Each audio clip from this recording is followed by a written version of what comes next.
Да направиме споредба што во Република Македонија е направено во претходните 20-25 години во делот на поддршката на економијата. Имавме еден концепт пред 15 на години, кој што беше концепт за странски инвестиции или само да ве подсетам така наречената тајванска приказка, во која што се имплементира, односно се поднесува инвестициони програми и при тоа се делеа одредени средства, а резултатот од тоа беше програмите никогаш не беа спроведени, средствата никогаш не беа вратени и конечно ги платија граѓаните на Република Македонија. Вториот обид беше овој што се случуваше претходните 6-7 години.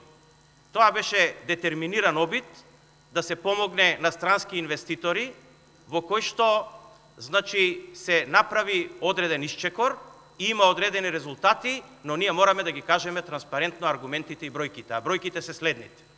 Потрошени се во таа програма 225 милиона евра, во најголем дел потрошени се средства за маркетинг, за кампањи, за роудшоа, за шетање и за разни други активности.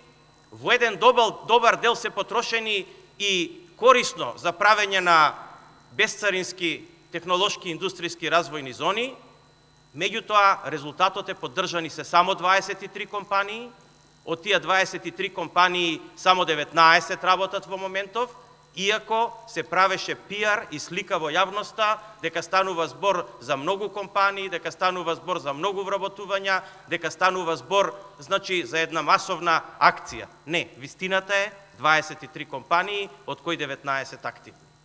Во тие 19 компании запослени се околу 20.000 вработени. Меѓутоа, тие 20.000 вработени, трагичната бројка е што само 6-7.000 од нив се прво вработени. Сите останати се превземени од останатите компании во Република Македонија, со што е креирана нелојална конкуренција. Во тој смисол, сакам да кажам дека тоа беше основата од која што новата влада почна да размислува за какви економски мерки треба да се направат, кои што ќе дадат конкретен и цеопфатен резултат. При тоа, кога зборувам за претходните 5-6 години, морам да напоменам дека и начинот на кој што се доделувале субвенциите према странските инвеститори беше крајно нетранспарентен.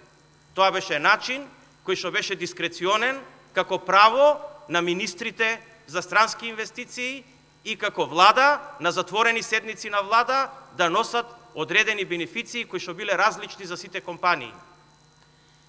Изговорот дека тоа било правено од причина да не се ствара конкуренција, односно да едни со други не знаат што се прави, мислам дека е само изговор, бидејќи второто име на дискрецијата секогаш се вика корупција.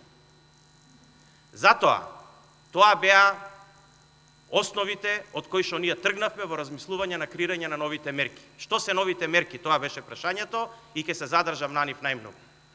Новите мерки се пред се транспарентни. Тие се направени по одредени критериуми. За да не ни се случи сценариото во кое што ќе финансираме желби, ние рековме дека ќе се финансираат резултати. А резултатите ќе бидат, детерминирани со работењето на компаниите. Субвенциите и помошта на сите компании ќе биде откако тие ќе покажат резултати, а основа за тоа ќе биде поднесената завршна сметка, која што ќе биде ревидирана од овластена ревизорска куќа.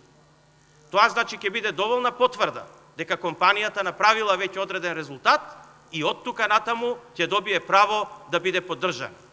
Кои се компаниите кои што ќе бидат поддржани? Нема разлика помеѓу македонски и странски инвеститори. Сите тие се македонски компании, регистрирани во Централниот регистар на Република Македонија, сите тие се компании кои што имаат само различно потекло, односно нивните сопственици имаат различно државјанство, ние така ги третираме. И македонските компании, рамноправно како и странските компании, ќе бидат поддржани. Многу е битно и важно да кажеме дека мерките кои што ќе се направат ќе бидат врз база на два предуслова кои што сите компании ќе треба да ги исполнат. Првиот предуслов е за секоја компанија да се кандидира, да биде поддржана, основно мора да покаже раст во тековната фискална година во споредба со просекот од претходните 3. Да бидам пластичен и прецизен.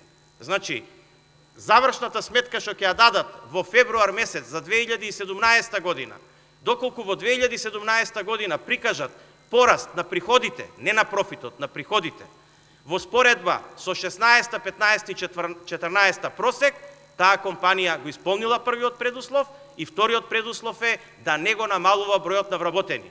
Значи, немаме ние причина да финансираме и да помагаме компании кои што се во лоша состојба и компании кои што намалуваат број на вработени. Практично, таквиот пример го видовме во Македонија. Страшни пари оваа држава и овие даночни уврзници потрошија во Охис, во Стаклара, во Газела и така натаму, и тие пари никогаш не се вратија и тие компании никогаш не оживеа. Затоа, значи, ќе ги поддржиме здравите компании и тие здрави компании ќе направат раст и на сите останати компании кои што работат и соработуваат со нив. Основните услови кои што, внимавам на времето, па затоа погледнувам, значи основните услови кои што треба да, значи основните столбови по кои што ќе бидат поддржани се следните. Секој кој што ќе здаде плата и ќе создаде ново работно место, а ќе даде плата 50% повисока од минималната плата, или пластично кажано, ако е минималната плата 12.000 денара, 50% над тоа е 18.000 денара, или даде плата над 300 евра нето, ќе добие поврат од 20%, првата идеја беше 10, сега го подигнавме тоа на 20, за да биде поатрактивно, 20% од нето платата назад. Но еден предуслов да не се создава нелојална конкуренција на пазарот, а тоа е да 80% од вработените ќе бидат, значи, ново вработени, значи или завршени од образовниот процес, што туку завршени, или ќе бидат најмалце 3 месеци без работа во Заводот за вработување. Секоја компанија која што ги задоволува првите два предуслова ќе добие 10% назад од инвестициите. Секоја компанија која што е извозно ориентирана ќе добие дополнителни 10%.